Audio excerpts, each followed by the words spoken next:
really believed it, he wouldn't have took the time to write it again. What you say? I don't understand what you're saying. He said he's a real black atheist. I don't believe in no God. And if y'all believed in God, y'all wouldn't have sat down and wrote that. What y'all saying? We don't believe. We want to know the Creator. We want to know. And so y'all wrote your own stuff, right? Because you're in the level of knowing, which is 1,000 steps from believing. No, because what it is we get in European translations and we're bringing it back from a... You don't believe it though? No, I don't believe in European translations. That's my point. I don't believe in European translations. Now, let me say that. I'm keep moving because time goes short. All right. 6 is why does Torah discuss the sun and the pineal gland, which we all know it does. When you read the portion of Jacob, it talks about the angel smiting him at the hip. The hip is the second chakra, which is dealing with the materialistic world. And it says the sun rose above his head. And when the sun rose above his head, he talked face to face with God. He ended up winning with wrestling the angel, which is the angel of Esau, or the angel of oppression.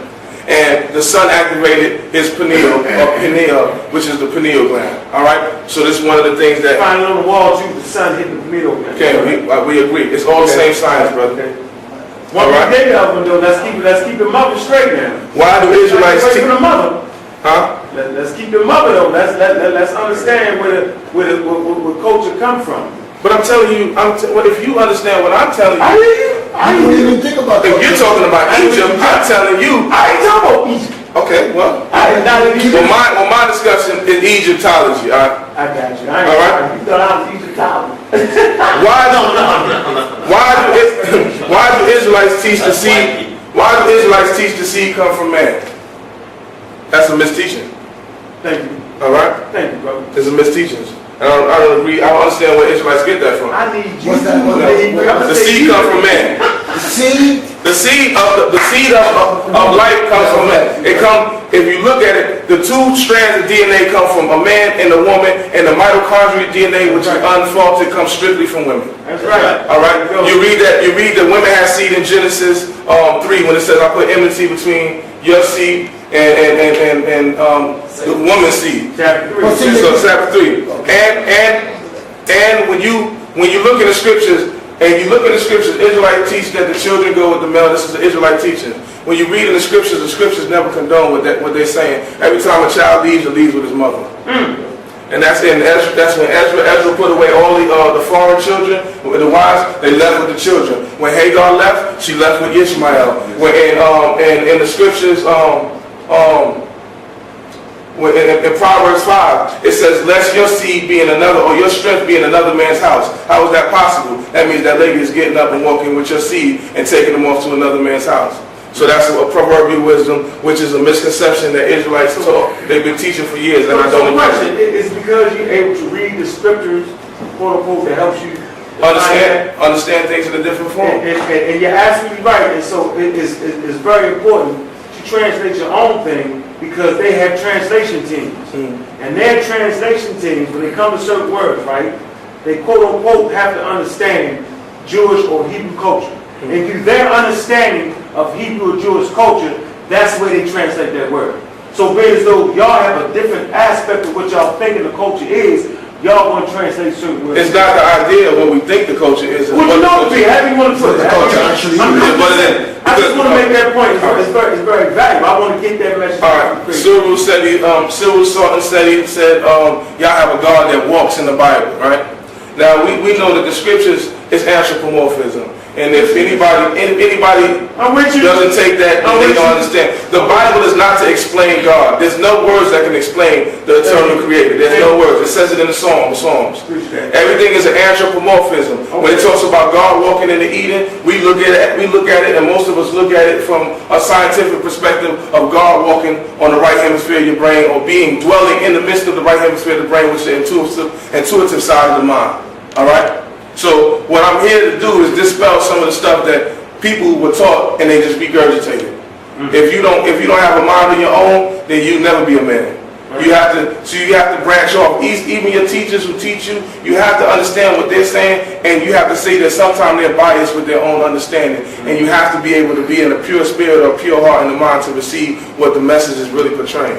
All right, and those are some of the questions. But one of the things I'm gonna touch on Egypt, because Egypt is found in many instances, and I want to touch on the ancient writings that's inside of Kemet, and we can get ready to close out. And if you have questions doing what I'm presenting, then show it. Many of our people say that all the Israelite writings come from Kemet, which isn't true. That ain't true. It ain't true. That ain't true. I'm with you, bro. Get that on camera, yo. That ain't true. No, that's a lie. It isn't true. It's not true. And the reason why I'm saying, because Israelites and Egyptians are two different cultures. They're two different cultures. If you look at the world of Egypt, Egypt was free with sex. They were more freely. They didn't have too many restrictions. Perfect example, you know that if a pharaoh wanted to take the throne, he had to marry his sister, right? No, that's not true. Okay, that's... Hold up. Can I help you out with that? Hold on. Let me say this. Yeah, your turn, yo. We can book me here, man. It's all right. The Creator's in control. Whoever I bring, it was warranty for me to bring them. He told me to bring that. All right, go ahead. So I don't have to do that much work. I'm a king. No, not downside nobody else. But based upon what all you guys doing, you talk about a bunch of areas that I was bringing. So it's great that you bring. Get to the point, though. When you talking about that. Yeah. They married their sisters. Okay, now, when people speak about that, what I want to say is, if you're reading Genesis and all that, the Israelites, they were all their cousins and all that, that's all their own people too. So that's not even an accurate point. It is an accurate point.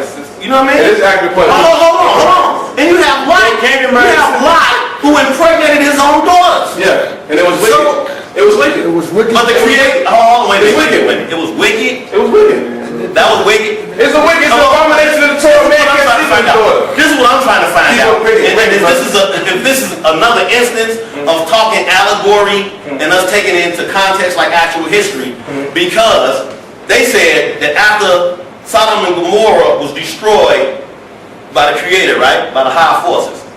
There was no man on the whole earth after 2 cities is destroyed that you gotta sleep with your father. Let me see, because you haven't been reading your book for a while and you kind of stale. They said they thought that there was no man in the earth because they lived in a mountain by themselves, but there was Abraham and many other people. There was civilizations there. Okay, now this is a problem. When you bring that stale stuff You don't down, know the Creator, you can't. pass it to Amp, man. Pass it to Amp. Come on, man. Slide it back over. Okay, let me ask you this, and then I'm gonna leave it alone. You in the mountain with your 2 daughters. I keep you gonna ask me a question. I say it's an abomination. It is abomination. You want me to say that yes? Come on, man. That's what you want me to say? You want me to Creator? Huh? The 2 cities get blew up. Before they get blew up, you know only 2 cities. These is only 2 cities. He ain't said I'm destroying the whole earth like Noah's story. Only 2 cities is gonna get. You look like you mad at Lot. You are You mad at Lot. You ain't mad at Lot. If I know You got a problem with Lot. in the 2 cities that blew up, Atlanta and Kennesaw, then I say, oh damn, the whole world blew up. I gotta pick my daughter. But you said it's allegory, so that kind of...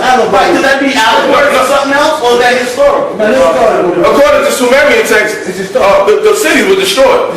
Okay. They're destroyed. They recorded it being destroyed. According to Sumerian texts, let's leave the Bible alone. Okay, now, according to Sumerian texts, Sodom and Gomorrah, according to Zechariah Stitch in his reading of the Sumerian text in the Cosmic Code, he says Sumeria was destroyed, and there's proof of Sumeria. Can I jump in? Yes, sir. Yes. Can I get that? Because y'all will put that on YouTube. Yeah. Go ahead, brother. Hey, you cut and pasting in YouTube. First of all, Zechariah sent him, right? He showed he was Jewish. Yeah. Right? And he messed the whole translation thing. Jewish European? Hold on. Yeah, we don't follow Zechariah sent him. The next thing, if you go to the Amaral Squad, we did a show on incest. Because that's what we're really talking about, incest, right? Yes, sir. Right, and we also did the DNA evidence on that. Okay, so we dispelled that. But you got this white boy, I forget his name. You did a DNA on what? They did the DNA test on... You and your brother did a DNA test on what? No. They did the DNA testing on mummies. That's what I'm telling you. Right? No, I'm asking I didn't you. say we personally did it. Oh, okay. Right, but you can look this up on the DNA testing, right? And they can tell how closely related they were, what they married, sisters and brothers, right? You have this white boy that did the textual information on incest in Egypt. right? What he found out was you don't find incest until you run into the Greek period, and then you find an overwhelming incest when you get to the Roman period. Now, what you find is, using your word, Egyptologists, right? Finding words like sister and brother. He married his sister. Then you finish. It's like right now. How many of y'all room is married? I mean, what? Any of y'all in this room married? Yeah. That's not your sister? Thank you. In the conversation. Go to the next one. So they don't understand African conversation. They don't understand African culture. That's exactly what it is. I want to help you. I give you that. I give you that. I give you that. But I will tell you, when he uses daughters, that they're also they're all related. Akhenaten married his sister. They were the daughter from the same father now. No, he didn't. You can go into. I'm saying they did the DNA test on that. I'm not talking about DNA. I'm talking about the writers in Egypt. No, I'm saying no. And Akhenaten, listen, they don't even really. They're not even sure with Akhenaten. They're not sure about a lot of stuff. And I agree. I mean, the point of pointing that out was like apples for oranges because, you know, the Canaanite story and all that, they was having to sleep with all their own sisters. But you talking about the beginning of civilization. You talking about the beginning of civilization. Let me go. Okay. Let me read some stuff. I want y'all brothers to listen. I want you to listen, Marcial. I don't want you to get hot and bothered, Marcial. No,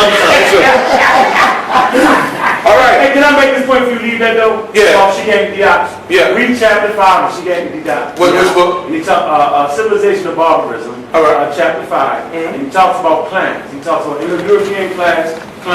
He talks about African clans. And he said they both started with incest. I just want to kind of back you on that. Thank you, brother. Thank you, brother. I need especially, I'm going to slow it down. something happened while bloodlines. Slow down, boy. You couldn't even do that or whatever. Now, you know about the stories in Egypt, right? Somewhat. About Seth and Horus? Okay. All right, let me read some of these stories. Oh, by the way, before you even say Seth, you know, Seth. yes, Seth. That's a good You video. remember a brother got killed because he gave a sacrifice to the creator. Eve got pregnant again, had another son, and his name was Seth. Yeah. So that's the Egyptian word. Oh, because it's similar. It's similar. It's the same word. The month of Nisan is the same thing as the car, right?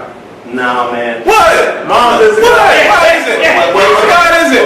Okay, I give you that. You mean you can have names that sound the same? What you say? You can have names that sound the same? Hold on, Mom said the word though. Let me ask you a question. Another word for Satan. Huh? That's the Egyptian word for the devil. They don't have a devil, but Seth. It's sometimes pronounced as Seth. Same word. No, they ain't one of them devil. They ain't No, they didn't say they didn't have a word for the devil. Y'all want to Seth, sunset, darkness. Y'all want to time? You want to time out? All right. Here goes the story. There's two stories of Horus and Seth. One is from the Old Kingdom, one is of the Middle Kingdom. What you're not going to find is too many writings from the Old Kingdom. Most of them are Middle Kingdom writings about the Old Kingdom, right? Right. Now, on the pyramid text 1036, it says, Seth said to Horus, come, let us spend a pleasant hour at my house, right? Horus answered with pleasure. When it was evening to bed, they